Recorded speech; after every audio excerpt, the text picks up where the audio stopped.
Good morning, everyone. I'm Bruce Taylor. I'm at CSIRO. I co-lead the social research area of the Reef Restoration and Adaptation program. And today I'll be sharing some work we did earlier this year with stakeholders in the Cairns region to help select sites to pilot novel coral restoration methods. I'd like to acknowledge the Walgurukaba and Mindil peoples of the Townsville area and all the traditional owners of the Great Barrier Reef, including First Nations people and traditional owners here today.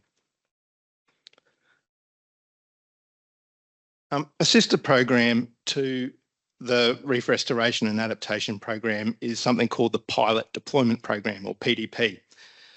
That $50 million effort is about piloting new methods, about testing supply chains and building capacity to scale restoration activities over time. In the Cairns region alone, this means several 100,000 ceramic coral devices used for seeding corals will be deployed, and multiple pools used to capture, move and release coral larvae onto damaged reefs will be used over the next 3 years. In that time frame, the aim is to cover a total area of around 13 hectares, with the first deployment scheduled for this coming summer period. So you can see those two devices there, the coral seeding devices on the bottom left and the larval slick capture and release pools on the top right. The scale of this initiative raises some very pertinent questions. With over hundreds of reefs in the region and thousands of possible sites, where should this work happen? And importantly, for the purpose of this presentation, who has a say in that decision?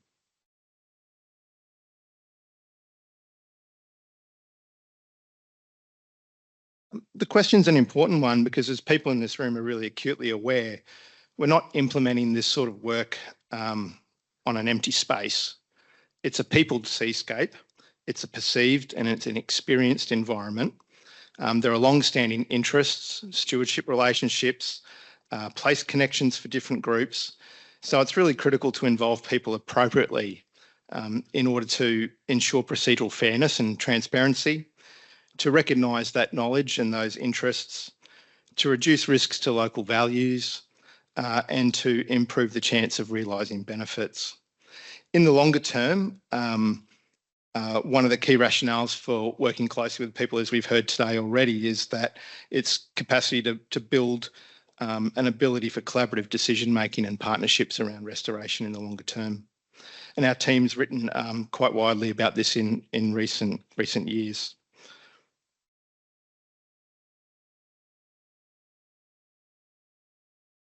The team approached this challenge of working with stakeholders on reef selection through the process of running a participatory mapping workshop in February this year.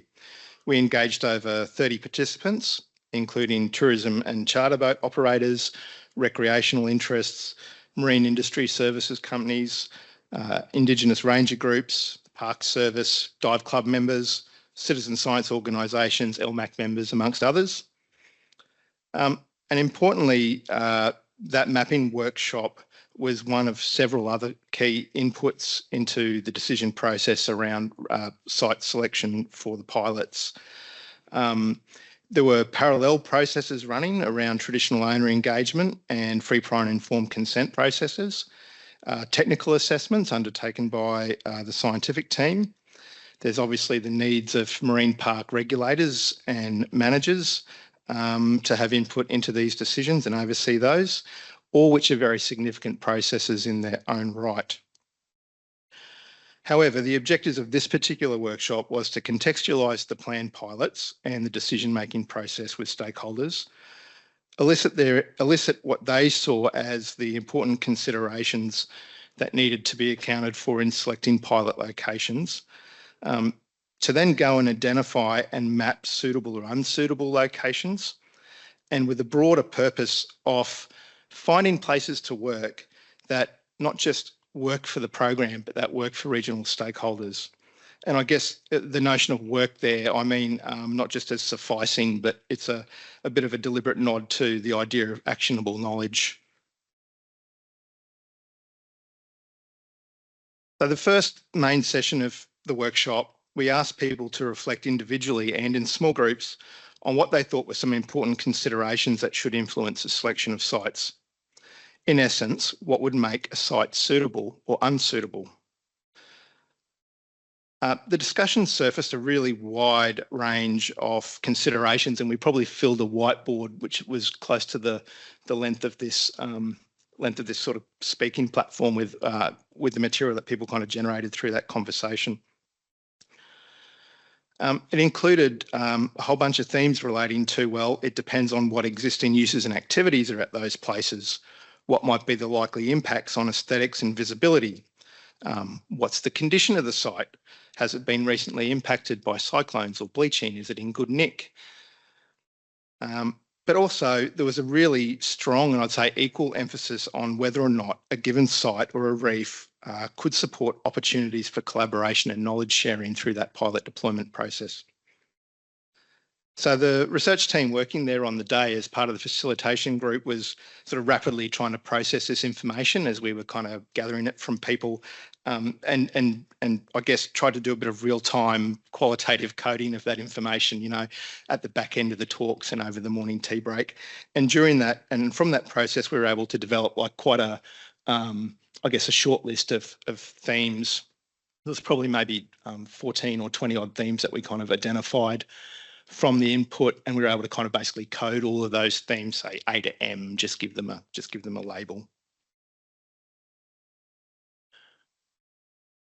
I wanted to show you this slide just because it shows the methodology for the next step in the process, which people were then taking those considerations and working directly onto some large AO-sized satellite image-based posters off the northern region.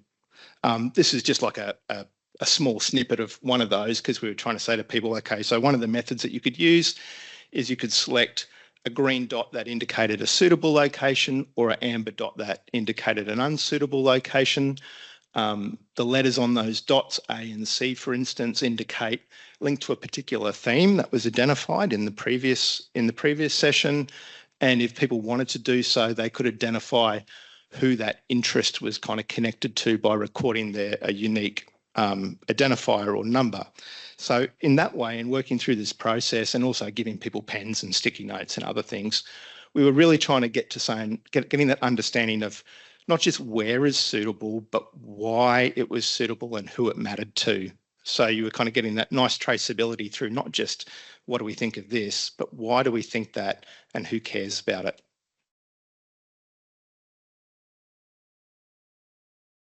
So I wanted to give you an indication of what I guess the raw sort of products out of those, thanks Anthea, out of those mapping sessions actually look like. So the map on the left shows one of the 5 maps that were produced, and you can see it's quite a rich picture.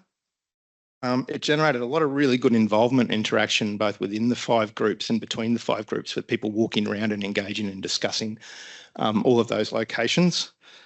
And if you look closely at some of the kind of text that people have written directly onto those large maps, you can see things like this reef was impacted by Cyclone Jasper. This reef is really critical for recreational fishing use. This place has got good access, or don't go here because. So after the workshop, we were able to take and synthesize the information from those maps into, you know, some pretty perfunctory but helpful reef databases, and then use that information to drive the development of the map you see on the right-hand side, which is, I guess, a consolidated, heat map or preference layer that shows areas which people thought were generally universally suitable, places that were considered maybe mixed suitability or wanted you to be cautious around, and other locations that were seen to be basically no-go areas. So what did we learn from this process? I guess in the first instance, it was a really practical and helpful approach to support prioritisation of sites based on people's preferences. We were able in the course of like half a day, thanks mate, to identify 34 suitable reefs from 189 candidate reefs. We learnt that perceptions of suitability are multidimensional, and in the case of pilot deployments, have a very strong socio-spatial footprint to that notion of acceptability or suitability. and that people's suitability can change over time. So what might be considered unsuitable in year one might be suitable in year three if we can show that risks can be managed. And for my last point, lastly, the process is really helpful for respecting stakeholder knowledge and for developing agreed restoration activity footprint that provides a basis for future collaboration and partnering in the region. Thank you.